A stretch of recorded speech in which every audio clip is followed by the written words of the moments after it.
Would you like to tell me when you were born? I was born on June 8th, 1902. What day? 8th of June, 1902. Can you tell me when that was? Yeah? Can you tell me when that was? In Netherton. Netherton, like. Yeah, Netherton. Okay, what are your sort of first memories? Well, my first memories is, well, animals. I was very interested in animals. And I remember where we had a man had a fall. Am I supposed to speak in English? It doesn't matter. A fall. And I can remember me and my sister, this fall was wild. And one day he was lying flat out on the ground.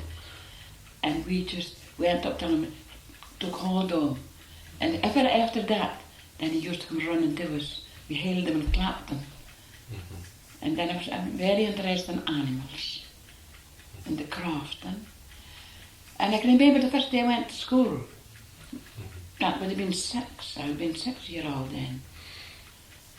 I went with my cousin and her mum, and they went to America.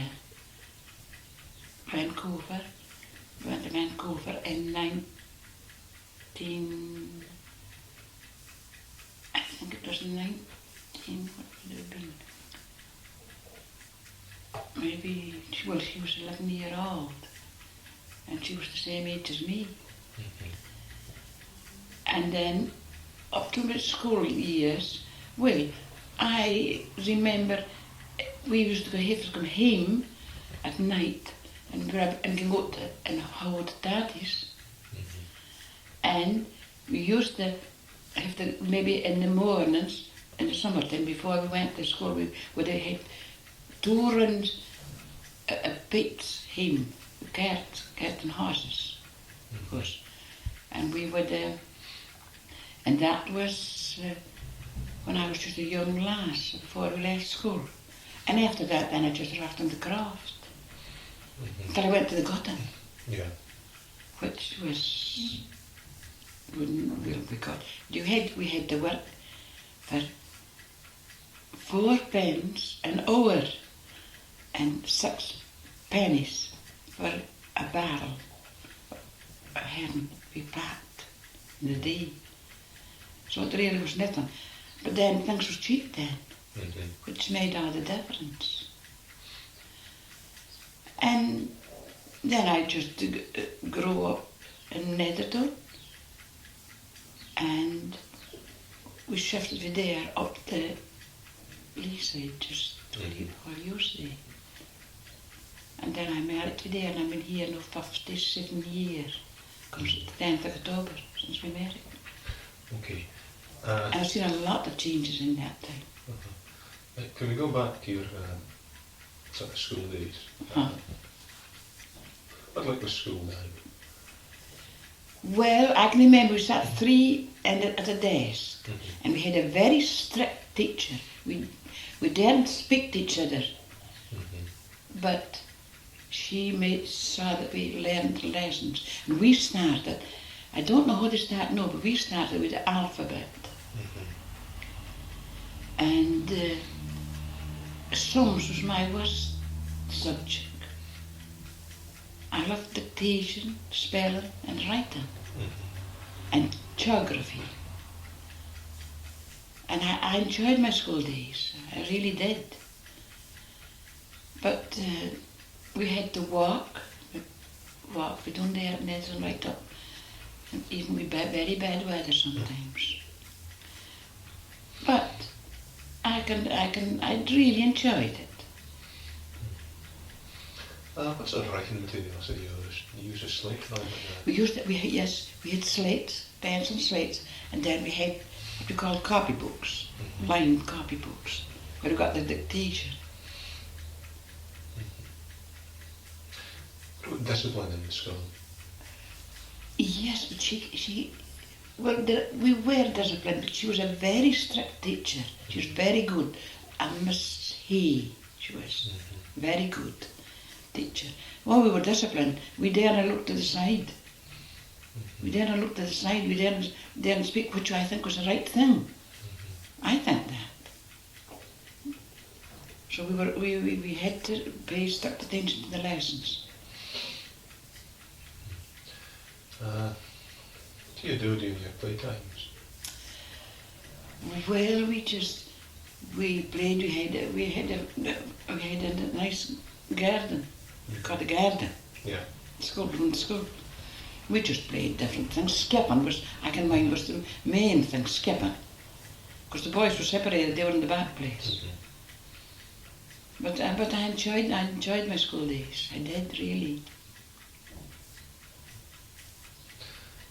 Do you play any other games bar skipping?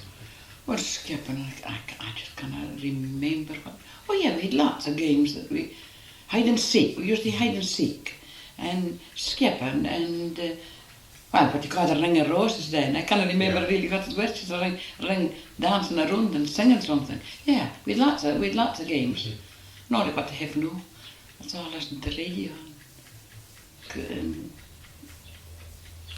What do you call it? Tape machines? Tape machines, yeah. Did you work with card games? No. So, you see, down there at that time they were very religious, and they didn't want you to play cards, the ordinary cards. They thought that wasn't right. It was only a game, because I think that was because it was used as gambling at some parts. That's maybe why. But no, that cards was taboo. We didn't have to play with them. What religion were your folk? Presbyterian. Scots Catholic? Yes. Yeah, the big kirk, Yeah, they were very strict like that. Which has fallen away a lot now. But I think they were really just too strict. Okay, but I mean, maybe no. Can you tell me about the craft you lived on? Well, the craft, we had horses, of course. I can never remember when we had the dell. But I can remember when we had the pull harrows, what they called harrows, on our backs, because the horses' feet would put the seeds too far down to the ground. This was the corn seeds. But eventually we started with harrows and the horses, and the corn just grew the same. But sprang up with the horses' feet, and it didn't make any difference.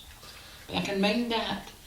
And we used to hit a dell, the pieces of the rig where the horses had to turn on. It was hard work. But we seemed to be happy in it, because we didn't care about anything else. No, they would never do it. They couldn't do it. What sort of division of labour did you have? Did the women do next to the daylight? Well, you see, we just had were dead. And we used to dell, yes. The women did, I think, most of the delling. Which was hard work. You had to turn it over, and then you had to see it was all smooth. But then we had plows. I used to plow. Yeah, with the horses. I loved horses. How did you learn that? Well, we just were brought up with it. I just was brought up with horses and plows and that sort of work, and we just seemed to come second nature, say. What sort of livestock did you keep? We had hens and sheep and kye. We had plenty of milk and butter. I used to carne, mine was carne all fashioned things. Can you tell me about carne and butter? Well, you cannot remember the carne, but like it was, can you? Have you seen that? I can actually mind butter being carne somewhere. Yeah, well, we had, it was a high, it's wide at the most and narrow at the bottom. And then they had what they called the carne staff. And it was in a long handle and a piece of round wood on the bottom, and then that was cut up in halves. So you just did it up and down until you saw the butter coming. You could see the butter farming on the top, and then you had to keep going until that butter got hard and went around the sides, and then you knew it was finished. And then they took up the butter. After that, they wanted buttermilk. They took up the buttermilk, and then they made what they called blonde. Yeah. And they poured boiling water. I can remember that, poured boiling water on this buttermilk and let it stand, and then it sort of fermented. And that's what they called blonde, which I don't think is ever came to know it wanna be. I remember all that. The breeds with the livestock. Oh, Shetland sheep. Shetland sheep. No the big sheep that you see around here, no. Mouat and black and white. And we had them at the hill all winter, and then we used to take them all summer. And then we used to take them home in winter, and we used to feed them. And I can remember we going, we feeding stuff, hay, and just anything we could get for them. And when I come up to feed them, and at the back there, green, as soon as they saw me, they just come running to me. It was lovely. I loved working with them. I loved the animals. I do yet. What about other animals? What were they? Oh, the guy was just Shetland guy. They were a small breed. But we had them for milk. You see, we used milk and the butter and everything like that. No for to sell, not to feed to sell. And they were in the byre all winter, of course. In all winter. And then out and as soon as the grass moved up at the summertime, then they were out. That we used to have them, of course, not in, they weren't in railings, they were all just on, what's it called, tethers. And stakes you put on the ground. We used to have to go up and shift them maybe. At dinner time we would have put them out, and the morning we would have put them out, and then at dinner time we went to shift them in another patch of ground. And that was the feeding for the summer, you see. Oh, it was fine, it was interesting. What about the horses? Oh, the horses. I loved the horses. We had sort of big horses, not the small ponies they have now. I had one for a pet, but it died and I was broken hearted. It died, some trouble, there was no vets then or nothing. Yeah. But there were big horses, and when we were working on them, in the summertime, then of course we kept them home. But any days we weren't working, we took them up to the hill when we went up to the school. We used to go up on their backs. Then we used to have to go back at night and find them. Sometimes they would have been on the Buckton side. And we used to take them down to the Buckton road and then come around for a long ride on their backs at night. We used to fetch them home every night. But they were sort of big horses, medium sized. You were speaking of putting sheep to the hill. Yeah. What sort of procedure was that? Well, we had a part of the hill that we were supposed to put the sheep in, and it's funny, they seemed to stay there until we took them home in winter. But that was the struggle getting them home in winter, but I don't know what why, because we didn't have dogs. I just cannot remember what why we got them home. But we had to take them home in the winter time for the snow. Because we seem to have an awful lot of snow then, not like what we have now, thank goodness. And you ever mind anybody else being a dog? Any what? Or do you ever mind anybody else being a dog? Yes, they had dogs, but we just had the dog made for pets. We just had just a pretty mongrel dog. We didn't seem to bother with the Shetland sheep dogs then. When we went to row the sheep in the summertime, then just a whole lot, as many minutes we could get, went and we had to run through the hill and try and turn them into the crows, as we call it. Was this a kind of cooperative venture? Yeah, yes, the one would help others. I can remember young, young.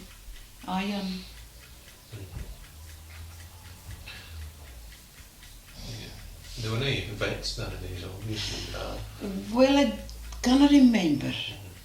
There must have been a vet somewhere, or somebody similar. But I cannot remember that. Can you mind what was done to kind of take care of the animals' health? Well, they just had all the remedies, I think. Some old man would maybe said, give them some kind, I cannot remember anything about that. I cannot remember anything about what they had for them. But they weren't looked after as they are now. But we were very kind to the animals. You were very kind to the animals. And you just did the best you could for them. But I can't remember ever being a vet or anybody having a vet. But they must have had somebody like that.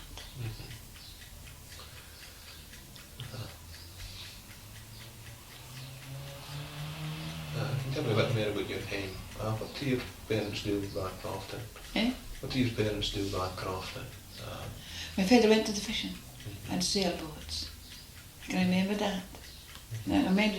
I can remember when the bay down there was full of fishing boats. I remember the names of some of them. Yeah.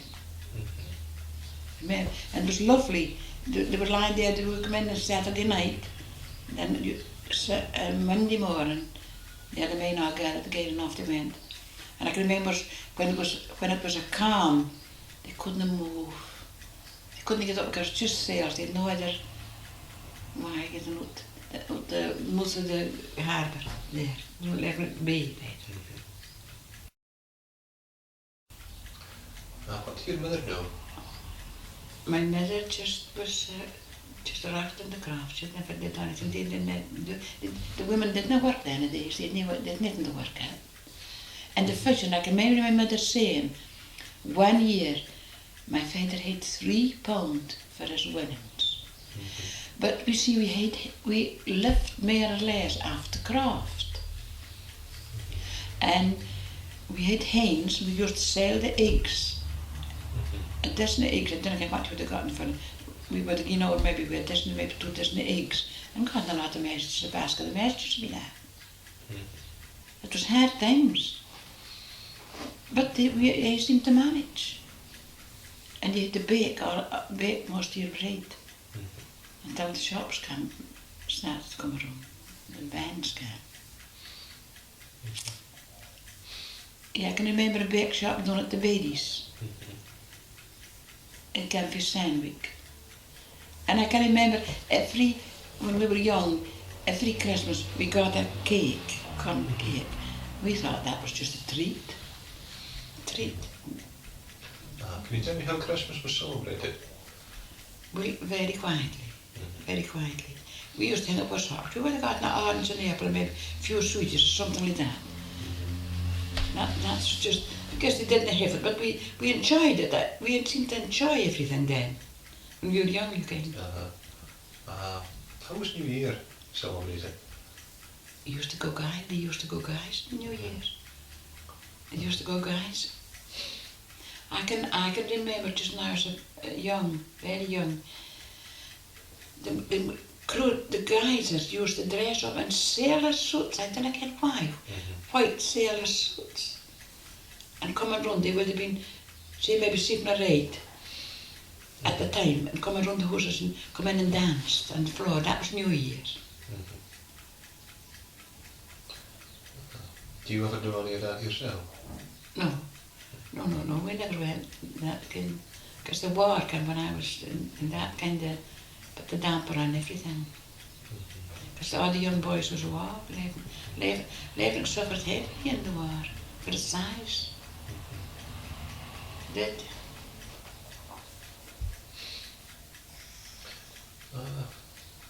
What other forms of entertainment did you have, or what sort of music?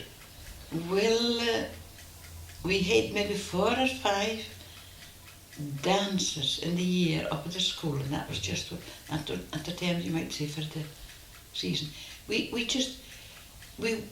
went, as you came what we called heading was with a langer. Ever hear that word? Yeah. Yeah. Well, we would think we're nothing and ging to horses. That was the entertainment. Ging to horses, maybe about 6 o'clock, and we would stay there maybe for 10 to 10 and 11. And that was our entertainment. We didn't have any entertainment. So we never came to look for it. There was no wireless, there was nothing then. Nothing. Tell me a bit more about the marketing you did. The what? The marketing. Yeah, well, I cannot remember me ever know nothing. And the first we got was just to learn how to knit. Just a line strap we wool. And then after that, we started to make shawls. I made lace shawls, lovely patterns, and I can remember doing that. Thin wool, you can white lace shawls. It was all patterned, open work.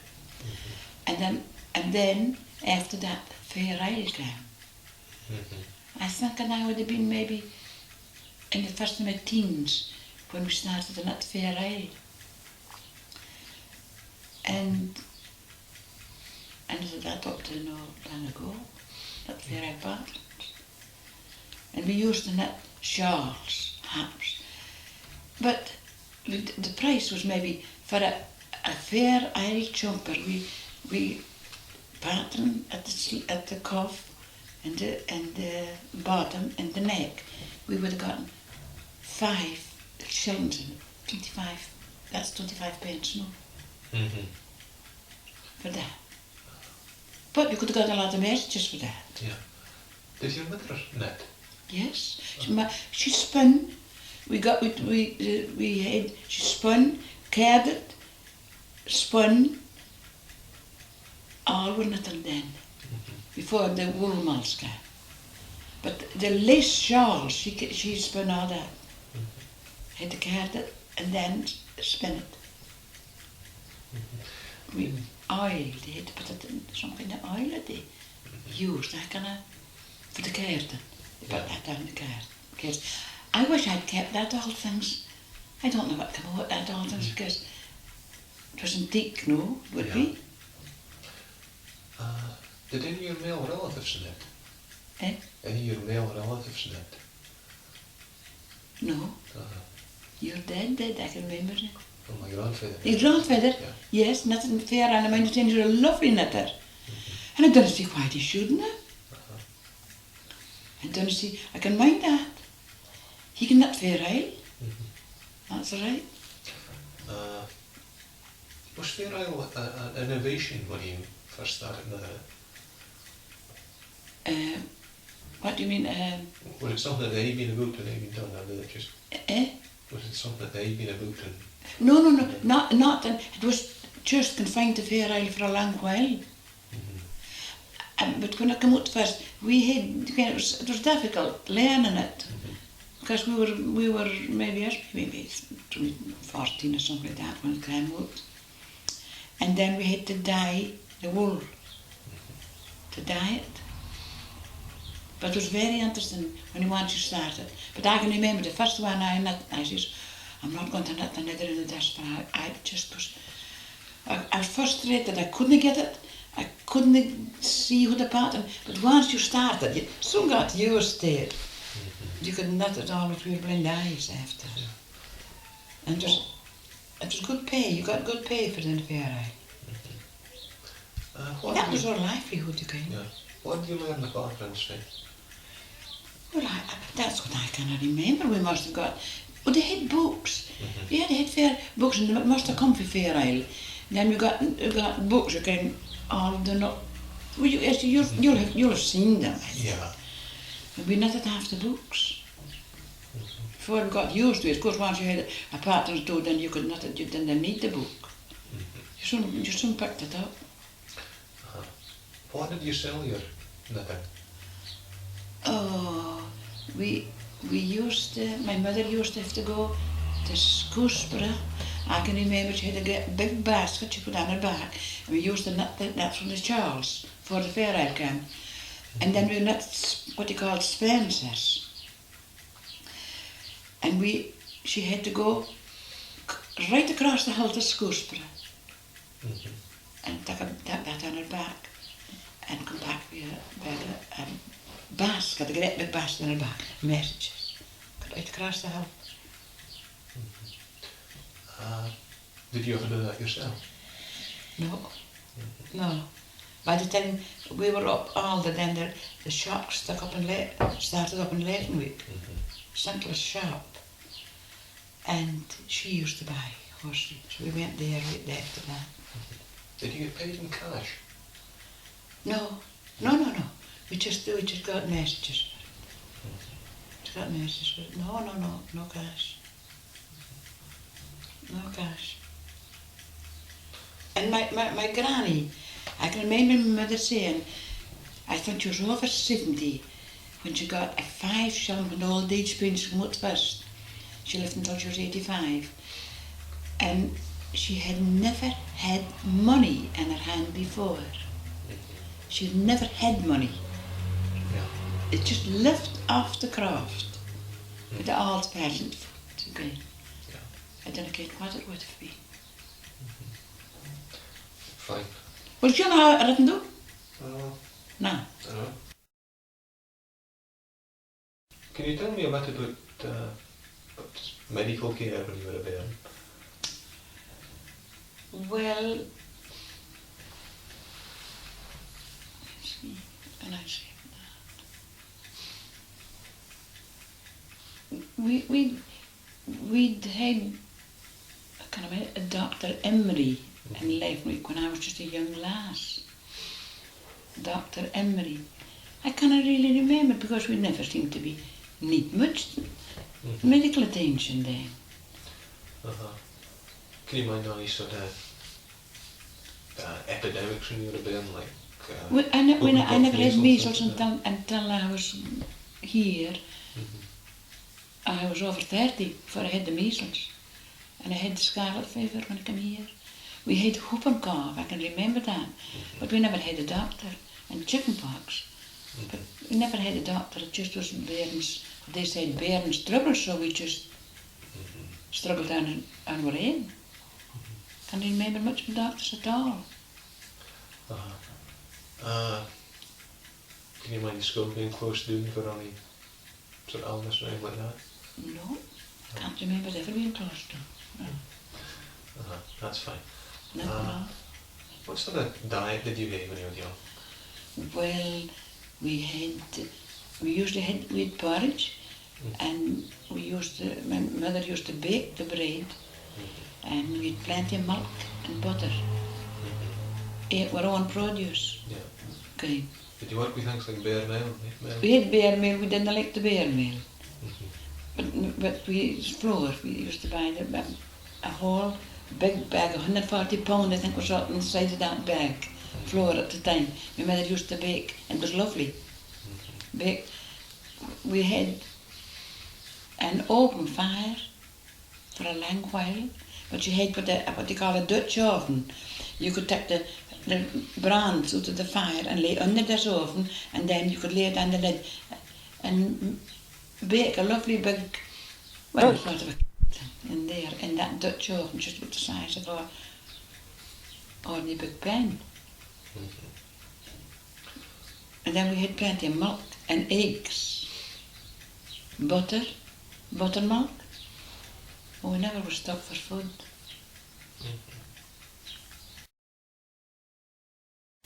Right. When did you first go to the gutter? I was 20 when I went to the gutter. But that was a hard life. We just were about maybe 12 weeks, and we would have gotten a few pounds, just a few pounds in that time saved. But it was just more or less a change your routine for when you grow up. It was fine. It was a fine change getting up here to work. So you get to the Governstrecht for home. And we depended on nothing for the winter. Anything we need, nothing, just nothing. What did you first work at the gutter? Woods they call it. Was that in Lambic? Yes, up in Lambic, yeah. What there? Out the North Road. What sort of accommodation did you live in? Well, we had what they called huts. It was quite good again. No, there's not one left. Just wooden huts and dog compartments usually. And it was fine in the summertime, kind of fine change. Fooling lasses stay hot. Usually 6. That was 3 in what they call the crow. 3. 2 got them and went back in the barrels. And you were paid piecework. How many barrels you packed for the day? The money you got, it was hard work. Okay. Your hands got sore. With the salt, working on the salt. You had to tie your fingers up when you got them. With the knife, a very, very sharp knife you had. Just a small knife, a very small knife, and very, very sharp. Could you sort of take me through a typical day in the life of a gutter? Well, we usually, when we had what we called filling up, because when the barrels were packed first, they were right to the top. But when they stood overnight, then they were done about, just maybe about a foot done for the top. And we would start at 6 in the morning, and everything was sometimes good until 1 the other morning. We had to fill up that barrels, take fish out the herring out the other barrels and put in that barrels and fill them right to the top. And then we had to lay what you call the top tier, and that fish had all to be sprayed out. It was bonny, and then you had to wash them with pickle. And it looked bonny, kind of before the lid was on. And then, when the boats come in about 10 or 11 o'clock, sometime maybe early, depending what distance they wrote, then we had to start gutting again. Sometimes it would have been for maybe 1 o'clock in the morning if there's a lot of fish. Up again at 6. Yeah. If there's a lot of hair, which they usually were in them days, because with big drifters went out, you see. And then they had to lie for a certain time, and then they had the buyers came from Russia and all to inspect them. They had to open that barrels again to see if they were right, clean gutted. And that had to be passed by an inspector. They went to Russia, Germany and all over. Can you ever mind any problems with that sort of quality control? No, not really. After they found a barrel that wasn't suitable, then they would have opened one. The barrels were all numbered, so if they knew who had done that, if they had done it wrong. Yeah. And after they found one that was wrong, then they would have looked up the same number to see if that, because maybe some would have been careless in the middle of the barrel, you see, just maybe thrown them in there, something like that. Everyone had to be packed. Yeah. With a certain way. Usually three in a row. And then the big barrels, and then they had half barrels, that was 2 in a row, packed on their backs. And the heads that was on, of course. Heads and tails and all was on, just was the clean out. What happened to somebody who was found to be responsible for a poor barrel? Oh, they would just reprimand them. And they would just reprimand them and tell them not to let it happen again. I thought they could do it, really.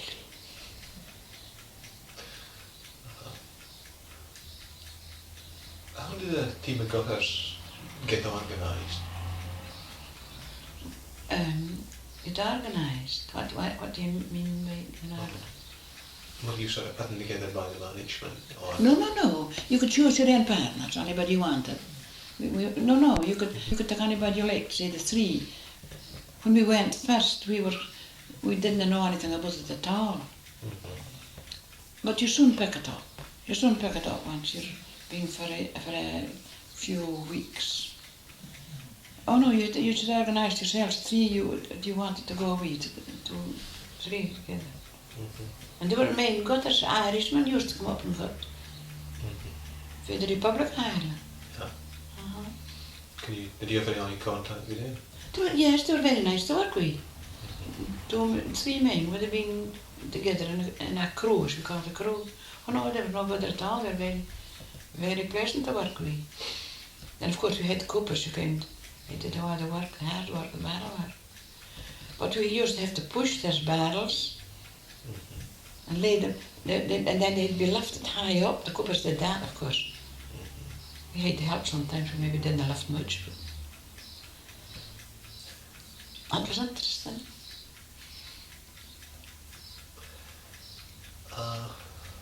You were mentioning that you paid peace rates. Yeah, Were the peace rates just sort of set for you on high by the management? yeah, yeah. This is set by the management. Did they ever alter them? Yes, we did get a few pence more. I think the first year that I was at the gut, and it was just six pence for an hour's work and 4 pence for a barrel, or vice versa. It could have been the other way about. 6 pence for a barrel and 4 pence for an hour. That's just how we got. Did the gutters ever take any sort of initiatives themselves to try and alter the peace I rates? mean, you said on strike once. Can you tell me about that? Well, we just said you would have gone to work, we were wanting more money. But some of them were, it's just like what it is now, some of them wouldn't stick together. So we just had to bundle in with the rest. But I think we did get a rise through that. See, some of them, them had even wanted it. When the boss, as I say, come down, then here they went back to work. That was kind of a good laugh at that. Just couldn't stick together. How did folk attempt to organise that? I don't know, we just said we were, a lot was said, when we were the other station probably had been the same, we'd spoken to each other, and they said they were going to stop working. But I think we did get a rise, because we had a very, very fine boss. What was his name? Very fine boss, we phrase about it. Can't remember his name.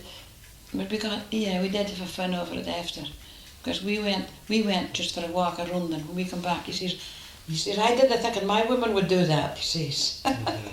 So we just went back to work, but we did get a rise. He saw we were kind of getting fed up with just having 4 pence for an hour's work. And that was the old pennies, and the 240 in the pound. What time did you hear your strike? What year? Oh, I can't remember. It was through the 20s, maybe 1924 it could have been. 1924. I think about that time it's 24 or 25. Must be 24. What farm were you working for at the time? That's what I'm trying to remember. Dunbar's. He's Fraser, he was Fraserbury. I think Fraserbury was empty. That's up the North Road. But there were stations right from the Greenhead right in to the North Mess. Thousands of women up here in the summertime couldn't move for just the Scotch women to come up from all over Scotland. Just quite a few Shetlanders went.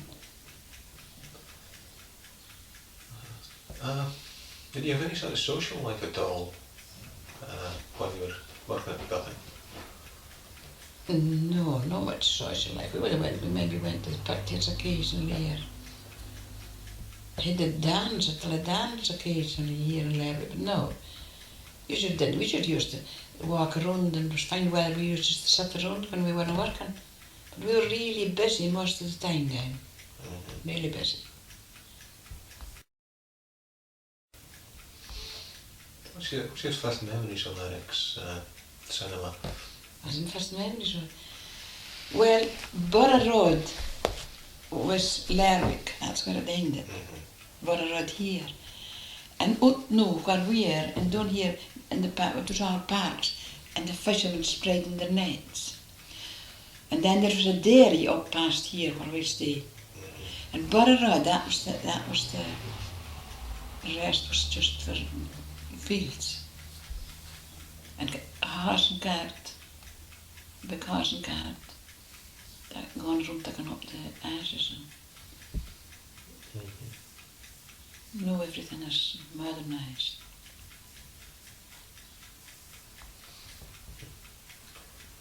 You mind any sort of specific characters?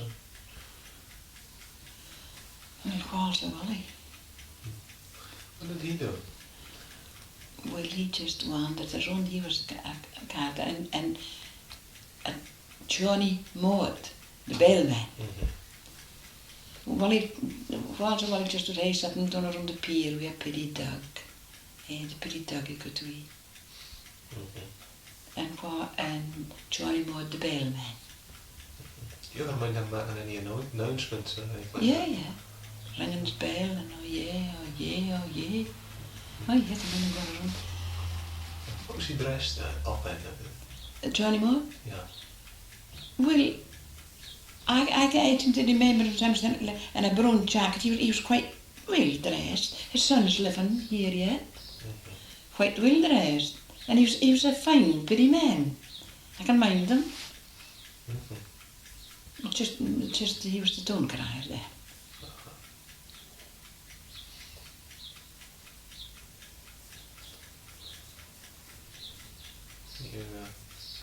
You do anything like that with buying records or any sort of purchase for presents or things like that? Well, you would buy records.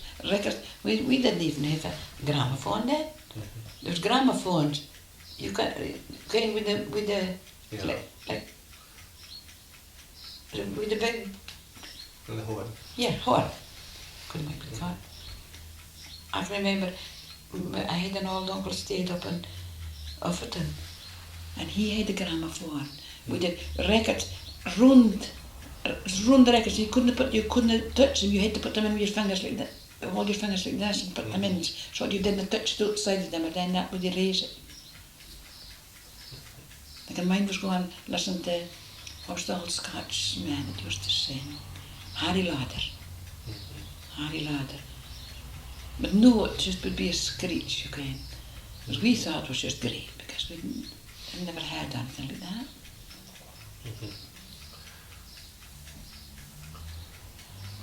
You said Lerwick was dirtier or cleaner than it is now. I wonder.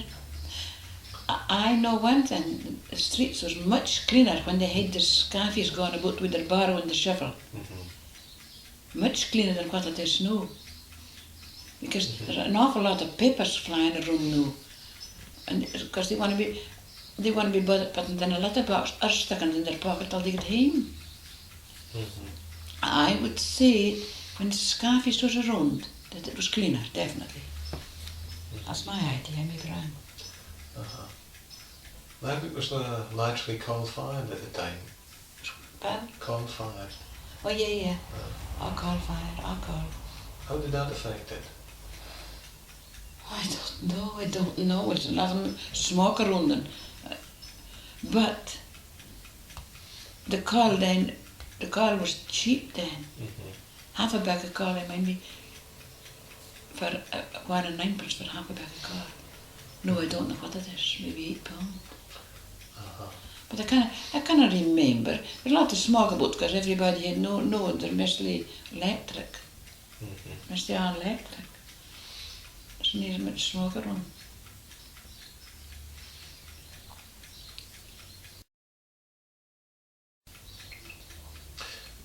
What was the gutter in terms of the conditions of cleanliness? Oh, the gutter? Yeah. Oh, we kept our huts clean. Scrubbed that out. Oh yeah. Scrubbed it out and you had to wash your place every night when you come in if you got them. Oh no, it was kept clean, just as you would do in your home. How did you organise that? Did you rota just to clean it up? We had just a big tub we used to wash the clothes in, and then we had buckets and we could scrub the floors and scrubbing brushes. There was just wooden floors. What sort of clothes did you wear when you were gutting?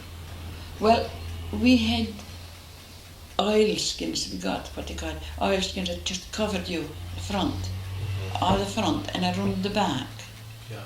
And then on the sleeves, we just the arms kelted up to here. And then we used to all stock and legs and put from there to there to keep and the smart on your arms. Oh no, there was then we had stoves and a stove and the hot and we had plenty of hot water there.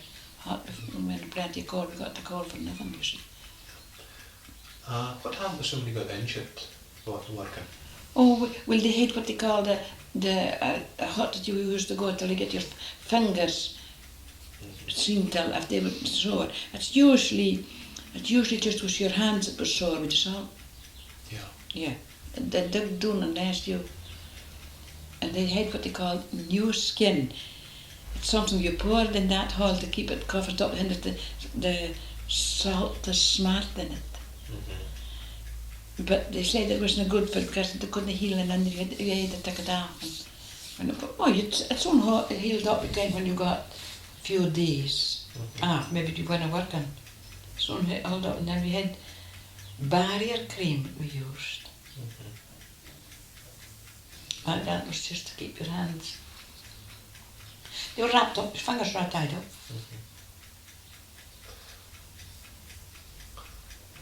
What around the dressing station? En nurse kon hem usually verzoet every year. In verzoet, the dressing station so out the nurse right there. She used to come in every year and see it, but the gutters because there was thousands of women. Yeah.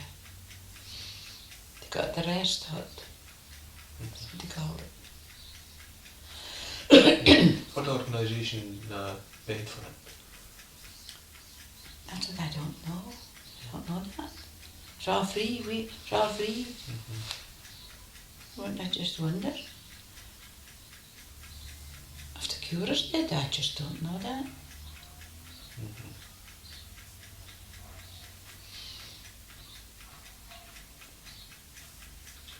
Would there been some religious organisation? Oh yeah. There was the Roman Catholic Church. It's open all the time now, but it used to be open in the summertime for the gutters. Again, the Irishmen from here.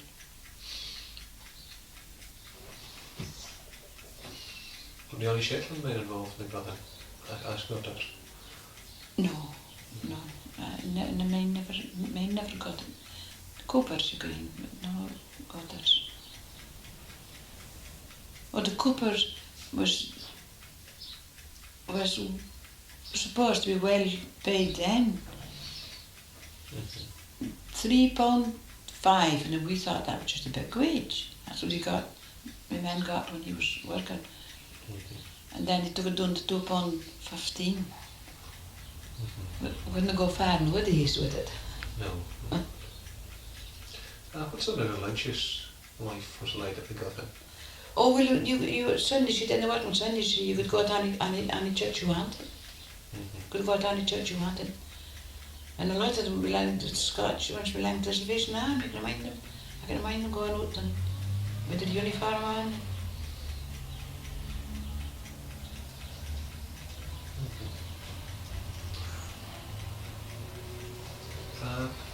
Did you ever end up following the gutting? Was it like Jan McClure story? I was lost it for 1 year. What year was this? 1926, I think, if I remember right. 1926.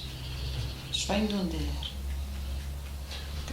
Because the weather was better there. What time of the year was it? October to, I think to the 1st of October to maybe into the 2nd week of November if there's big fishing. Sometimes it was cold, we had to take the ice off the top of the barrels before you could open them. But it was better weather, drier weather than there, kind of, and certainly milder. That would have been a long journey. How did you... Long journey by boat and then by train by Aberdeen. It was a long journey.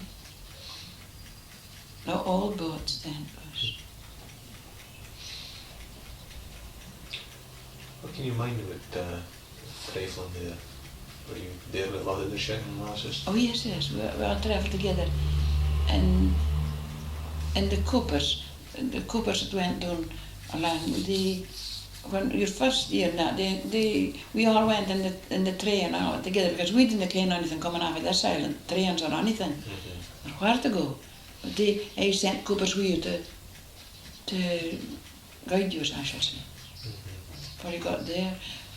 But I cannot remember, I think we had to change just once at the yard before we went right down to Livestock. Just once I think we changed.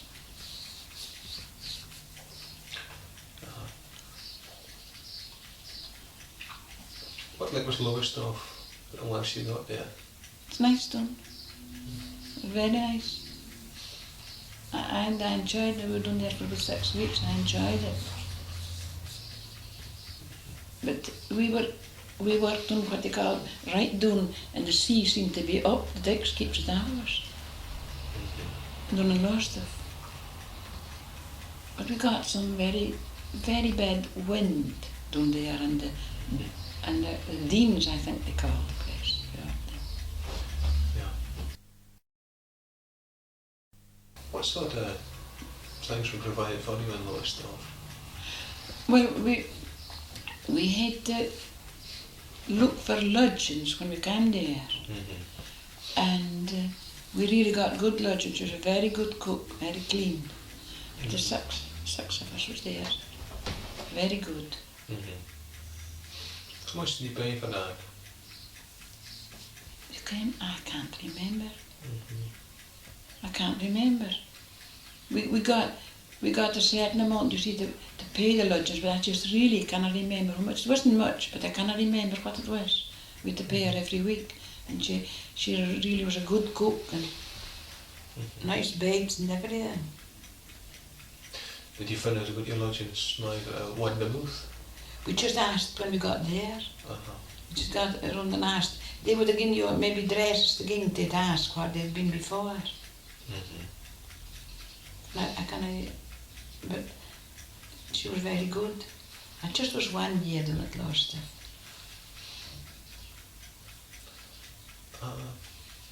How did the pay compare with Shetland? Or were you paid just the I same? think we got I think we got more because it was the late time of year. I think we got more, but I just cannot even remember that.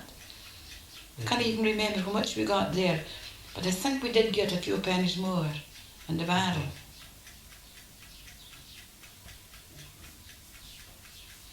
What sort of social and religious life did you live there? Well, I just can't remember. We never went out much. We used to just go down the main street for a walk at night, but I cannot remember much really, because we were just all going together, and then we were in at night. We didn't used to go much to the pictures or anything like that, because at night, you see, we weren't used to a place. We just kind of stayed around the territories, I should say, down the main street, like the shops and that, when we were working. Did you have any contact with the Gunner lasses from other places? Oh yes, yeah. We could the Yarmouth, but we never bothered going because it's a good bit to Crosby, north of the Yarmouth. And there's quite a lot of kind of stations down in Livestock. Oh yeah, with Scotch, mere Scotch lasses there. Oh yeah, we made friends and that. Did you ever keep up contact with any other years? No much like that, because if they were coming up here in the summertime, then we just met them again. We kind of knew them when we met them again. But no, I never used to keep up much contact with them. Of course, there was no phones then. Right is all right then.